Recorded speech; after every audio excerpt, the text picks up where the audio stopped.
अस्सलामु अलैकुम वरहमतुल्लाहि वबरकातुह।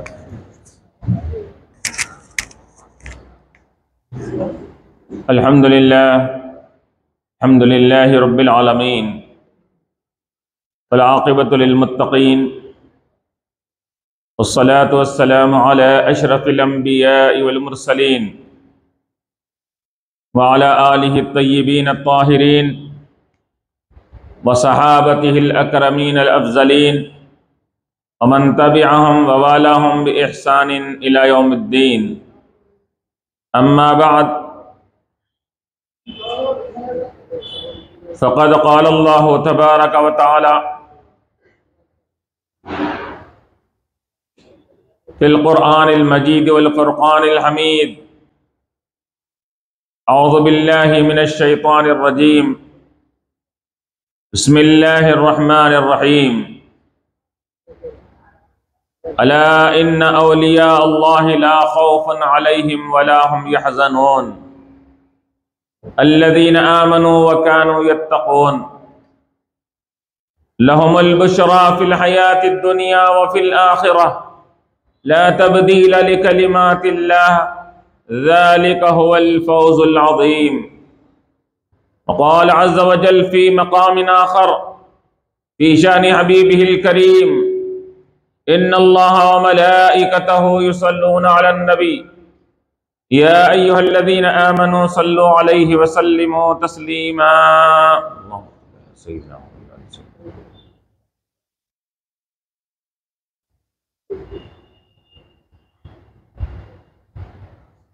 स्टेज पे रौनक फरोज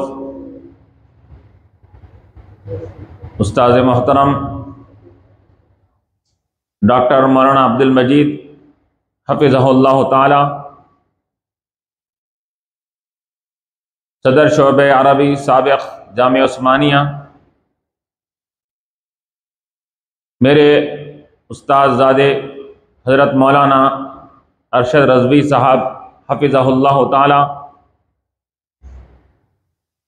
और काबिल एहतराम मौलाना बशीर मुहियुद्दीन साहब क़िबला हफ़िज़हुल्लाह ताला व जमी और शेखुल हदीस जामे निज़ामिया मौलाना सैयद सग़ीर अहमद साहब क़िबला दामत बरकातुहुमुल आलिया, जमी उलमाए किराम, मशाइख़ इज़ाम, बुज़ुर्गान मिल्लत, अज़ीज़ साथियों व जमी हाज़िरीन, यक़ीनन आज हम यहाँ पर जश्न शेखुल इस्लाम के ज़िमन में जमा हुए हैं। अल्लाह तबारक व तआला का शुक्र एहसान है कि उसने हमको बानी जामिया शेखुल इस्लाम अलैहि रहमत व रिज़वान के ज़ेर साया, बल्कि आपके इदारे के ज़ेर साए में हमको रखा। और ये भी अल्लाह तबारक व तआला का शुक्र है कि वो हमसे शेखुल इस्लाम अलैहि रहमत व रिज़वान के मिशन को और आपके काज और आपके अफकार और नज़रियात को लोगों तक पहुँचाने की तौफीक मरहमत फरमाए। मैं समझता हूँ कि ये यूएनओ ऑर्गेनाइजेशन इसी मकसद के तहत ये वजूद में आई है कि शेखुल इस्लाम अलैहि रहमत व रिज़वान के ये नज़रियात और अफकारात को और आपके दीनी मिल्ली इस्लाही खिदमात को लोगों तक पहुँचाना ये इसका फरीज़ा है। यकीनन ये जमात काबिल तहसीन है और मैं अल्लाह ताला से दुआ करता हूँ कि ये जमात अपने मकसद में कामयाबी हासिल करते हुए आगे की राहों में तरक्की करते रहे। यकीनन हज़रत शेखुल इस्लाम आरिफ बिल्लाह मोहम्मद अनारुल्लाह फारूकी फजीलत जंग खान बहादुर अलैहि रहमत व रिजवान की जात बाबरकत ऐसी बुलंद वाला जात बाबरकत है जिसको मुझ जैसा अदना तालिब इल्म जिनकी शख्सियत को, जिनकी जात के ये हयात और कारनामे को ये कुछ बयान करना, ये अलग कुशाई करना, ये एक अदना तालिब इल्म की बस की बात नहीं है। शेखुल इस्लाम अलैहि रहमत व रिजवान उस शख्सियत का नाम है कि जिनकी मदा सराई, जिनकी तारीफ और तौसीफ में शाहाने ज़मन ने ये उनकी तारीफ फरमाई है और फजीलत जंग और खान बहादुर जैसे अलक़ाबात से आपको नवाजा है। शेखुल इस्लाम अलैहि रहमत व रिजवान की वो शख्सियत है कि अब आपके जमाने के असातिज़े किराम ने आपकी तौसीफ और तारीफ में रत्बुल लिसान नजर आते हैं। आपके पीरो मुर्शिद हजरत पीर कामिल सूफिए बासफा हजरत हाजी इमदादुल्लाह मुहाजिर मक्की अलैहि रहमत व रिजवान ये अपने लख्ते जिगर और अपने मुरीद कामिल के बारे में एक मकाम पर आपको अलक़ाबात से नवाजते हुए फरमाते हैं कि क्या नवाजते हैं? अल्लामा ज़मा फरीद दौरान आलिम बाअमल फाजिले बेबदल जामिए उलूम ज़ाहिरी व बातिनी आरिफ बिल्लाह मोहम्मद अनवारुल्लाह फारूकी। कौन कह रहे हैं, कौन एतराफ कर रहे हैं? अपने जमाने के असातिज़ा, अपने जमाने के आपके पीरे कामिल मुर्शिद आपकी तारीफ में ऐसे अलक़ाबात नवाज रहे हैं कि फाजिले बेबदल, ऐसे फाजिल और आलिम है जिनका कोई बदल नहीं हो सकता, और ऐसे उलूम के हामिल है जामिल उलूम कि जो जाहिरी बातनी तमाम उलूम से अल्लाह ने जिनको ये नवाजा है, मुशर्रफ फरमाया है। ये मुहाजिर मक्की अलैहि रहमत व रिजवान फरमा रहे हैं। और फिर यही नहीं, हम क्या देखते हैं कि आपके शागिर्द रशीद मुफ्ती अव्वल जामे निजामिया मुफ्ती मोहम्मद रुकनुद्दीन अलैहि रहमत व रिजवान भी अपने तसनीफ मतले अनवार में फरमाते हैं कि आपकी जाते बाबरकत ये अल्लाह तबारक व तआला ने आपको एक मुनफरिद और मुमताज मकाम अता फरमाया था। इम्तियाजी शान वाली जात थी, हसब व नसब में, वजाहत जाहिरी में, वजाहत बातिनी में आपका कोई हम पल्ला हम पाया नहीं था। और आप फरमाते हैं कि मैं यकीनन उस्ताद मोहतरम की 28 साल तक मैंने खिदमत में रहा, दिन रात आपकी खिदमत में आपके साथ रहा, हजर और सफर में और हजरत के हर मामले में आपके साथ रहा। 28 साल मैंने आपकी खिदमत में रहा। लेकिन आप क्या फरमाते हैं? मुफ्ती रुकनुद्दीन अलैहि रहमत व रिजवान फरमाते हैं, मैंने इन 28 साल की मुद्दत में हजरत शेखुल इस्लाम अलैहि रहमत व रिजवान के किसी भी अमल को शरीयत बैज़ा के खिलाफ नहीं पाया। आपका हर अमल ये शरीयत के मुताबिक था, कोई अमल आपका शरीयत के खिलाफ नहीं था।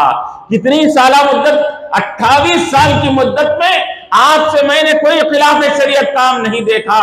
वो वाक़या भी याद कीजिए, गौसे आज़म दस्तगीर रहमतुल्लाह अलैह के पास एक शख्स आया था आपकी करामतों को सुनकर कि देखें कि आपकी करामतों का कैसा इजहार होता है। आपकी खिदमत में रहा, 1 दिन रहा, 2 दिन रहा, 4 दिन रहा, 1 महीना हो गया, 40 दिन हो गया, लेकिन कोई करामत आपसे जाहिर नहीं हुई। तो वहां से निकलने लगा। आपने फरमाया, अरे वो शख्स बतला किस मकसद से यहाँ पर तू आया था और क्यों यहाँ से जा रहा है? उसने कहा कि मैंने बड़ा आपका मकाम मर्तबा सुना था, आपकी करामतों को चर्चा सुना था कि आप बड़े बाकरामत है, तो इस वजह से मैं आपकी करामतों को देखने के लिए यहाँ आया था। लेकिन 40 साल मुद्दत गुजर गई, लेकिन मैंने आपसे कोई करामत ये जाहिरी नहीं देखा। तो गौसे आजम दस्तगीर रज़ियल्लाहु तआला अन्हु क्या फरमाते हैं कि बाबा ठीक है, मुझसे करामत तुमने नहीं देखी, लेकिन ये बताओ इस 40 साल मुद्दत में तुमने कभी भी मुझे खिलाफ शरीयत काम करता हुआ देखा? उसने कहा कि नहीं, मैंने आपको कोई शरीयत के खिलाफ काम करता हुआ नहीं देखा। क्या फरमाते हैं कि अल इस्तिकामत फौकल करामा, ये शरीयत के ऊपर पूरा मुकम्मल अमल पैरा हो जाना ये करामतों से बढ़कर है। तो 40 साल गौसे आजम दस्तगीर रज़ियल्लाहु अन्हु की खिदमत में रहने के बाद अगर करामत नजर नहीं आ रही है, आप फरमाते हैं कि शरीयत के खिलाफ कोई काम ना होना इससे बढ़कर कोई करामत हो सकती है। तो यहां देखिए शेखुल इस्लाम अलैहि रहमतुर रिज़वान के बारे में मुफ्ती अव्वल मुफ्ती रुकनुद्दीन अलैहि रहमतुर रिज़वान फरमाते हैं 28 साल मुद्दत में मैंने आपसे कोई खिलाफ शरीयत काम नहीं देखा, तो इससे बढ़कर और क्या करामत शेखुल इस्लाम की हो सकती है। तो ये अल्लाह तबारक व तआला ने आपको ये जो मकाम व मर्तबा अता फरमाया था, मुफ्ती रुकनुद्दीन अलैहि रहमतुर रिज़वान फरमाते हैं कि आपके अंदर जो खुसूस सिफात थे, औलिया अल्लाह के अंदर जो सिफात होने चाहिए वो तमाम तर औसाफ और सिफात बदर्ज अकमल शेखुल इस्लाम के अंदर पाए जाते थे। ऐसा मालूम होता था, आप फरमाते हैं कि ये कहना जरूरी है कि आपकी हस्ती और आपकी शख्सियत ये साबिका औलिया अल्लाह उलमा बिल्लाह का एक जीती जागता नमूना और जीती जागती तस्वीर थी। तो ये औलिया अल्लाह का नमूना बनकर आए थे दुनिया में। और इसी तरह हजरत मुफ्ती अब्दुल हमीद अलैहि रहमतुर रिज़वान साबिक़ शेखुल जामिया अपनी तस्रीफ में मारिफ अन्वार में जिक्र फरमाते हैं कि शेखुल इस्लाम का ताल्लुक ऐसी वैसी शख्सियत से नहीं है। आप जो आरिफ बिल्लाह हैं, आलिम बिल्लाह है, और आपको अल्लाह ताला ने जो उलूम व फुनून से मालामाल फरमाया है। आप तहरीर फरमाते हैं कि हजरत इमाम गजाली रहमतुल्लाह अलैह ने जो उलमाए दीन की तारीफ करते हुए फरमाया, हकीकत में उलमाए बातिनी और उलमाए रब्बानी ही यही हकीकत में आलिम हुआ करते हैं। तो मुफ्ती अब्दुल हमीद अलैहि रहमतुर रिज़वान फरमाते हैं जिनकी तारीफ में इमाम गजाली रहमतुल्लाह अलैह ने जिनको उलमाए बातिनी कहा, उलमा बिल्लाह फरमाया है, उन्हीं शख्सियतों में शेखुल इस्लाम का शुमार होता है। तो ये हर कोई आपकी तारीफ कर रहा है, हर कोई आपकी मदासराई में रत्बुल लिसान नजर आता है।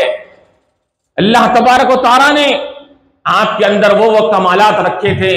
चुनाचे मतले अदमार में मुफ्ती रुकनुद्दीन अलैहि रहमतुर रिज़वान फरमाते हैं कि वो तमाम औसाफ आपके अंदर बदर्ज अतम और बदर्ज कामिल मौजूद थे जो एक वली अल्लाह के अंदर पाए जाते हैं। आपके अंदर शरीयत भी थी, तरीक़त भी थी, तवाज़ो भी है, इनकिसारी भी है, और यही नहीं बल्कि हुस्न अखलाक का पैकर भी है, गरीबों के साथ हमदर्दी और उनकी मदद करना भी है। और उसके साथ साथ ये दिन के मामलात में ये मखलूक के खुदा के साथ रहकर मेहमान नवाजी करना और लोगों को इताम के जरिए से, ये जुद और सखा के जरिए से, अपनी फैयाजी के जरिए से ये लोगों को अपनी फैयाजी और अपनी सखावत के जरिए से फायदा पहुंचाना, ये सब सिफात आपके अंदर पाए जाते हैं। चुनाचे आप फरमाते हैं कि वमिम्मा रज़क़नाहुम युनफ़िक़ून, ये अगर इसकी जीती जागती तस्वीर देखना है तो शेखुल इस्लाम अलैहि रहमतुर रिज़वान की जात को देखिए कि अल्लाह ने जो आपको अता फरमाया वो बखुर खुदा में तक़सीम करते हुए नजर आते हैं। चुनाचे मेहमान नवाजी का ये आलम था। आप फरमाते हैं कि कोई वक्त, कोई टाइम ऐसा, कोई खाने का वक्त ऐसा नहीं गुजरता कि जिस खाने के साथ में जिस दस्तरखान के ऊपर कोई मेहमान आपके साथ नहीं रहता है। हर वक्त मेहमानों को ताता बदा हुआ होता, हर वक्त आप मेहमानों को ये मेहमान नवाजी करते हुए नजर आते। और रमजान मुबारक का जब महीना आता तो वहां जब तो लंगर लग जाता था, और यही नहीं बल्कि इफ्तार और सहर 2 वक्त का खाना, सैकड़ों अफराद उससे ये खाने से लुत्फअंदोज होते थे और खाने से सैराब हुआ करते थे। तो ये मेहमान नवाजी में भी आप आगे है, अखलाक और किरदार में भी आगे है, आजिज़ी इनकिसारी में भी आगे है। हर किस्म के जो कमालात और खूबियां एक वली अल्लाह में पाए जाते हैं वो सब सिफात में आप आगे और बिल्कुल ऐसा उनके सिफात के अंदर पूरा मुकम्मल नमूना बनकर आप आगे बढ़ते हुए नजर आते हैं। इसी वजह से उलमा क्या लिखते हैं कि दिन के वक्त में आपकी मसरूफियत गुनाह गो मसरूफियत रहा करती है, आप तशरीफ तालीफ का भी काम कर रहे हैं और कौम मिल्लत की रहबरी रहनुमाई भी फरमा रहे हैं मुख्तलिफ मसाइल में, और फिर यही नहीं मेहमान नवाजी भी चल रही है, ये दर्स तदरीस का भी सिलसिला है और पीरो मुरीदी भी का सिलसिला चल रहा है और तस्किए नफ्स का भी सबक दिया जा रहा है, मुजाहिदे नफ्स का भी सबक दिया जा रहा है। दिन में ये सब तमाम मसरूफियात आपकी जारी है, लेकिन जब रात का वक्त आता है तो शेखुल इस्लाम के बारे में फरमाते हैं, जब रात का वक्त आता है तो कानो कलीलन मिनल लैल मा यहजाउन का जीती जागती तस्वीर नजर आते हैं। रात होती है तो रब की इबादत के लिए हमतन मसरूफ हो जाया करते हैं और रात में रब की बारगाह में इबादत करते हुए नजर आते हैं, और फिर थोड़ा इबादत करने के बाद कुछ वक्त आराम करते हैं तो फिर उधर सहरगाही के वक्त में और सहर के वक्त में, सहर के वक्त से पहले ये बेदार हो जाते हैं। वबिल अस्हार हुम यस्तगफिरून का यह के मुताबिक रात में उठकर, सहर के वक्त में उठकर रब की बारगाह में गिरिया वजारी भी करते हुए नजर आते हैं। गोया कि क्या मालूम हो रहा है कि ये शेखुल इस्लाम की शख्सियत को, आपकी सीरत को देखे तो ऐसा मालूम हो रहा है दिन के फर्शी थे, रात के अर्शी थे। दिन फर्श वालों के साथ गुजरा करता था, रात अर्श वाले के साथ गुजरा करती थी। ये ऐसी शख्सियत का नाम शेखुल इस्लाम है कि जो दिन में खुदा की खिदमत कर रहे हैं और रात खालिक या खुदा की इबादत में मसरूफ होते नजर आते हैं। अब अंदाजा लगाइए, इसी वजह से हम क्या देखते हैं कि अल्लाह तबारक व तआला ने ये आपके अंदर जो कमालात अता फरमाए थे, आपके अंदर जो सलाहियतें अता फरमाई थी, अभी मैंने कहा कि अपने वक्त के बड़े बड़े उलमा ने, आपके असातिज़ा और आपके शयूख ने आपकी तारीफ फरमाई। आप अगर किसी मकाम पर हदीस के बारे में बयान करते हैं, हदीस के बारे में कोई उसकी तहकीक करते हैं, ऐसा मालूम होता है कि यह इमामुल मुहद्दिसीन का कलाम है, इमामुल मुहद्दिसीन कलाम कर रहे हैं। तफसीर के बारे में कोई किसी मकाम पर तफसीरी नुकात को बयान करते हैं और तफसीरी अंदाज से किसी आयत की तफसीर करते हैं, ऐसा मालूम होता है कि बैज़ावी के नुकात को साहिब शेखुल इस्लाम पेश फरमा रहे हैं। और फिर जब फिक़ा का मामला आ जाता है तो हक़ीक़तुल फ़िक़ा के जरिए से आप ये साबित करते हैं कि जो एक मुज्तहिद के अंदर जो सलाहियत होनी चाहिए, एक मुजद्दिद के अंदर जो सलाहियत होनी चाहिए, हक़ीक़तुल फ़िक़ा के देखने से मालूम होता है कि मुजद्दिद दीन और मिल्लत के अंदर जो सलाहियत होनी चाहिए वो सलाहियत शेखुल इस्लाम के अंदर पाई जाती थी। आपकी तसानीफ को आप देख लीजिए, हर किस्म की आपने कौम मिल्लत के लिए, चुनाचे मुफ्ती रुकनुद्दीन अलैहि रहमत व रिज़वान क्या फरमाते हैं, अनवारुल्लाह आपका जो नाम रखा गया था यूं ही आपका नाम नहीं रखा गया था, आप इसम बा मुसम्मा थे फरमा रहे हैं, यानी अल्लाह तबारक व तआला आपने आपका नाम यूं ही अनवारुल्लाह नहीं रखा, बल्कि अल्लाह तबारक व तआला को यह मंजूर था कि कौम मिल्लत को आपके अनवार से, आपकी रोशनी से कौम मिल्लत को मुनव्वर करना था, इस वजह से आपका नाम अनवारुल्लाह रखा। और फिर देखिए हम क्या देखते हैं कि आपके अंदर जो आपने हर किस्म के कौम मिल्लत के लिए हर किस्म की रहनुमाई फरमा दी। कोई ऐसा मसला, कोई ऐसा मामला नहीं रहा जो आपने उसको तिश्ना छोड़ा हो और जिसको हल नहीं किया हो। हर किस्म के मामला, इबादत का मामला हो और अकायद का मामला हो, मामलात का मामला हो और ये इसी तरह आपसी लेन देन का मामला हो, हर मामले में आपने ये उम्मत की और कौम की रहनुमाई फरमाई, रहबरी फरमाई इसके अंदर। चुनाचे आखिर को जो ज़िम्नन मज़मून दिया गया था कि फ़ज़ाइल अहले बैत के ताल्लुक से शेखुल इस्लाम ने क्या फरमाया, तो अब देखिए कि फ़ज़ाइल अहले बैत के ताल्लुक से शेखुल इस्लाम अलैहि रहमत व रिज़वान ये अपनी तसानीफ में खुसूसन 5वें और 6ठे हिस्से में मक़ासिद इस्लाम के आप फ़ज़ाइल अहले बैत के ताल्लुक से बयान फरमाते हैं। और जैसा कि कहा जाता है कि अहले बैत के ताल्लुक से ये अल्लाह तबारक व तआला ने हुज़ूर अलैहिस्सलातु वस्सलाम की खराबत के लिए भी चुनिंदा शख्सियतों को अल्लाह ताला ने मुंतखब फरमाकर आपके खराबत के लिए अल्लाह ताला ने रखा, तो वो अहले खराबत बने। इसी तरह फरमाते हैं कि सहाबा किराम किसे कहते हैं? सहाबा किराम उन शख्सियतों का नाम है कि अल्लाह तबारक व तआला ने तमाम मखलूक के दिलों को छानकर चुनकर, जिनके दिलें हुजूर पाक अलैहिस्सलाम की सोहबत से फायजियाब होने के लायक थे, ऐसी शख्सियतों को चुनकर अल्लाह ताला ने हुजूर के सहाबे के लिए मुंतखब फरमाया। तो गोया के ये फरमा रहे हैं कि खराबत वाले भी अल्लाह के चुनिंदा पसंदीदा है और सोहबत में रहने वाले भी अल्लाह के चुनिंदा पसंदीदा है।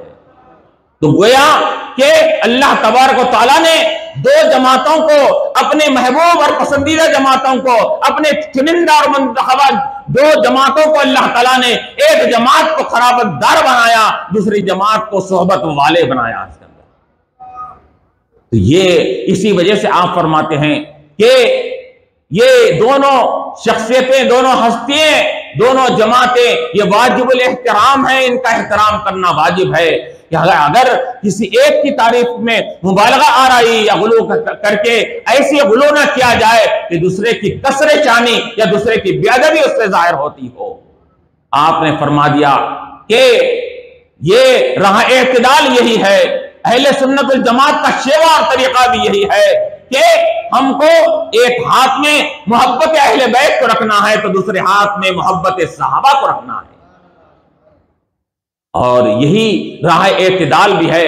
चुनाचे आपने फजाइल अहले बैत के ताल्लुक से आपने मुख्तलिफ चीजें आपने ये तसानीफ में जिक्र फरमाई कि अल्लाह के रसूल अलैहिस्सलाम ने अहले बैत रिज़वानुल्लाह तआला अलैहिम अजमईन कि वो शख्सियतों को, जो शख्सियतें ये अल्लाह के मुंतखबा पसंदीदा चुनिंदा शख्सियतें थी, अल्लाह तबारक, तो हुजूर अलैहिस्सलाम अपने अहले बैत को हमेशा दुनिया की तलबी, दुनिया के आराम और आसाइश से, दुनिया के आराम से आसाइश से बचाने की कोशिश करते थे और दूर रहने की कोशिश आप तलकीन फरमाया करते थे। और आप ये तलकीन फरमाया करते थे हुजूर अलैहिस्सलाम कि तुम्हारे पेश नजर दुनिया नहीं होनी चाहिए, तुम्हारे पेश नजर उखरवी मरा चाहिए, उखरवी दर्जात होने चाहिए, आखिरत की कामयाबी तुम्हारे पेश नजर रहनी चाहिए। चुनाचे इस ज़िमन में शेखुल इस्लाम ने एक वाक़या नकल फरमाया कि हजरत बीबी फातिमा खातून जन्नत अलैहा रहमत और रिजवान रज़ियल्लाहु तआला अन्हा, बीबी फातिमा रज़ियल्लाहु तआला अन्हा के बारे में वाक़या नकल करते हैं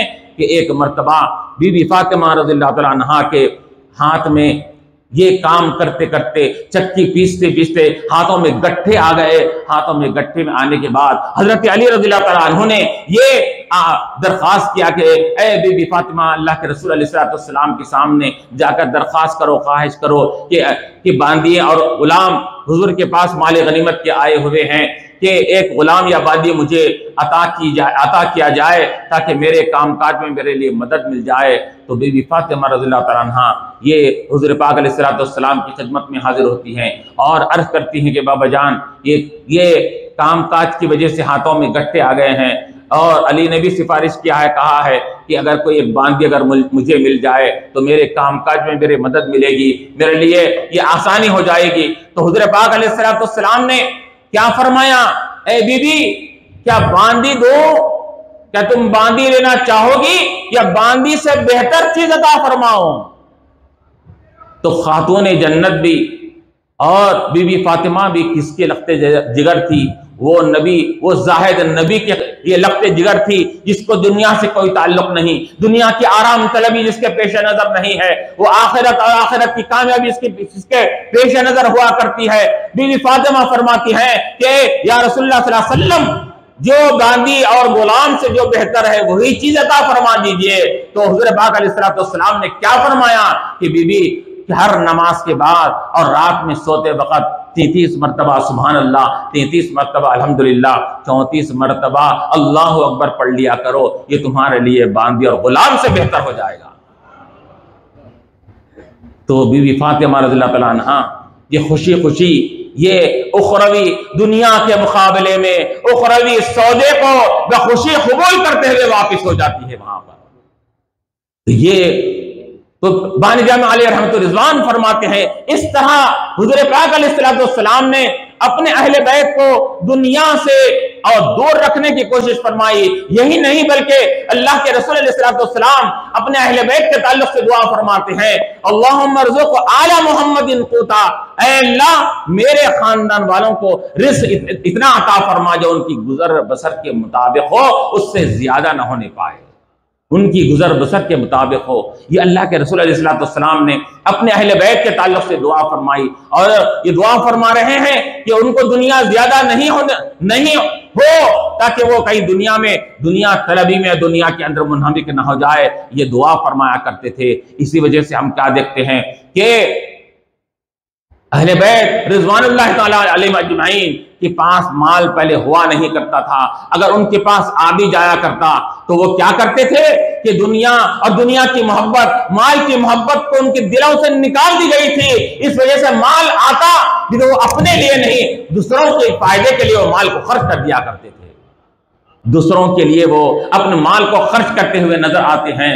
और इसके बाद बानी जामिया आलिया रहमतुर रिज़वान अपने तसरीफात के जरिए से ये फरमा रहे हैं कि लोगों याद रखो, अहले बैत रिज़वानुल्लाह ताला अलैहिम अजमईन की मोहब्बत ये यकीनन ईमान का जुज़ है, ईमान का हिस्सा है। ईमान इसके बगैर मुकम्मल नहीं होता, ईमान का कमाल नहीं होता जब तक कि हुज़ूर पाक अलैहिस्सलाम के अहले बैत से मोहब्बत न की जाए। बल्कि उलमा ने यहां तक लिखा है कि ऐ लोगों, अहले बैत की मोहब्बत तुम्हारे ईमान की जमानत बनती है। अगर अपने ईमान को बचाओ चाहते हैं, अपने ईमान की जमानत चाहते हैं तो अहले बैत से मोहब्बत करो, तुम्हारे ईमान की हिफाजत जमानत हो जाएगी।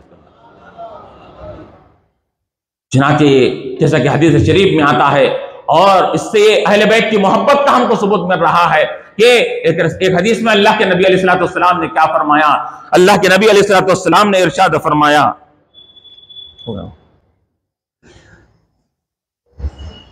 हदीस शरीफ को खत्म करते हुए अपनी बात को खत्म करता हूं।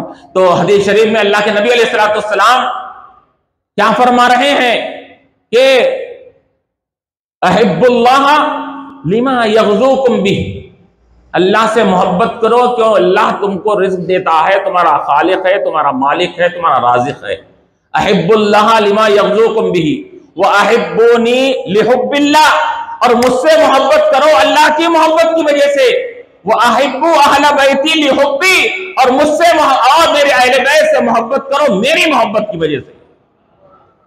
तो मालूम यह हुआ कि अल्लाह की मोहब्बत की वजह से मुझसे मोहब्बत करो कि अल्लाह की मोहब्बत तुम्हारी काबिल कबूल उस वक्त होंगी जब मुझसे मोहब्बत करोगे, और मेरी मोहब्बत काबिल कबूल और कमाल को उस वक्त पहुंचेगी जब मेरे अहले बैत रिज़वानुल्लाह ताला अलैहिम अजमईन से मोहब्बत करोगे।